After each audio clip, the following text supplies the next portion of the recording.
remember a week or so ago you talked about entitlement, and I heard that, and so I don't want this to be taken the wrong way, but I I was I had a bad couple weeks, and then I had a good day yesterday, and then late at night I developed a urinary tract infection just like out of nowhere. So I went to the Rife machine and I ran it twice in a row, and it seemed like it relieved a little bit of pain, but then I slept through the night, and then I ran it again in the morning, and I started just getting like really horrible pain. So then I finally had to go to the doctor and do the antibiotics, and I just kind of feel like, when will the Rife machine ever work for me? Like, I don't, you know, I know it can't work all the time, but how about sometimes? Like, I, am I not using it right, or what No, is going wrong?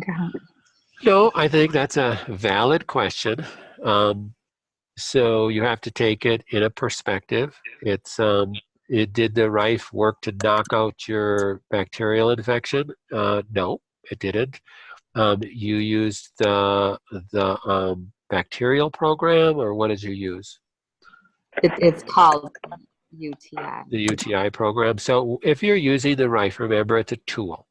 So, and it's frequency specific. So the UTI infection is a bacterial program. And but it's set on certain bacteria because you just can't put all the bacterial programs in a short, I think it's an hour program or something, isn't it? Yes.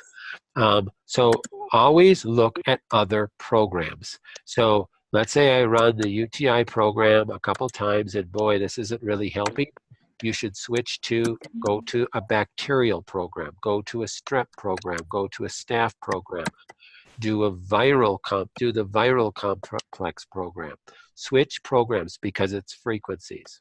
That's number one. Number two is hitting a bacteria with its own frequencies. If it's a very viral bacteria, meaning it's currently in a state of very rapid replication, it might not be enough to knock it down. That's where you have to use other tools. So that's where I don't think it was unwise of you at all to go and get a antibiotic. And I don't think that you should think that something wasn't working, that you had to use a bigger bullet on that tool, on that situation.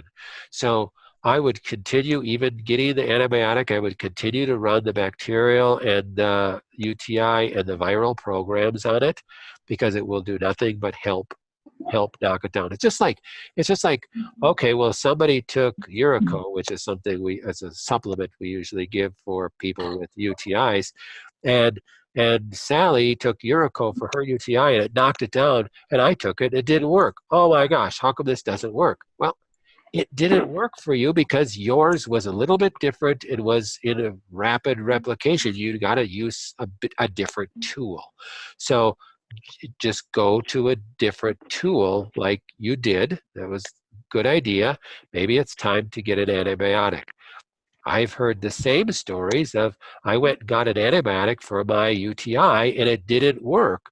What should I do? Well, it doesn't mean antibiotics are bad for UTIs. It just didn't work for yours that time. Yours is a different strain that needs something else. So let's try echinacea. Let's try some Urico. Let's try antiviral. So you just got to try different tools. Do you have a suggestion for a preventive? Because this is something that I kind of have a history of, and with being on chemo, I'm at higher risk of infections and such. So with UTIs, I think some of the things that you need to consider is the reason, why do women get UTIs and men don't seem to get UTIs? I think there's a reason. And the reason is that women have a uterus. And your uterus sits in front of your bladder, and as we here, I'm gonna just mute everybody again. So as we age, our uterus can tip, and our bladder tips with it. So then urine can pool and not get fully drained when we go to urinate. So some of the hints that I tell people that I'm really prone to UTIs. I have a history of UTIs. Well, it's not really, oh, we need to use, just use stronger medication all the time, or oh, you need to use the Rife all the time. You have to go back and ask that one little three-letter question, why am I getting UTIs all the time? And many times it's because my bladder's tipped. So our bladder typically tips forward, and that's what causes the pooling on like an anterior little cup of the bladder. So we have to tip the bladder back. Now, it's really impossible for me to explain that without me showing that to you, or having a practitioner that's near you that knows how to tip the bladder and tip the uterus, because they both go together. That can really help with that. And it's not just with women who are older. There's younger women that anatomically have a tipped bladder. There's a lot of reasons to it. Many times when younger ladies are athletic, that tendon gets very tight and the bladder and the uterus just tips forward. So those are just other reasons why a person's prone to um, bladder infections. And I think you need to address those things as well, because it's just not, it's not a normal thing for a person to say, well, I'm just prone to bladder infections and I get a lot of bladder infections. There's a reason why. So many times it's structural things. Other structural things are, do you go to a chiropractor? Is there a neurological impingement on the nerve that's affecting the bladder? That could be a cause to it.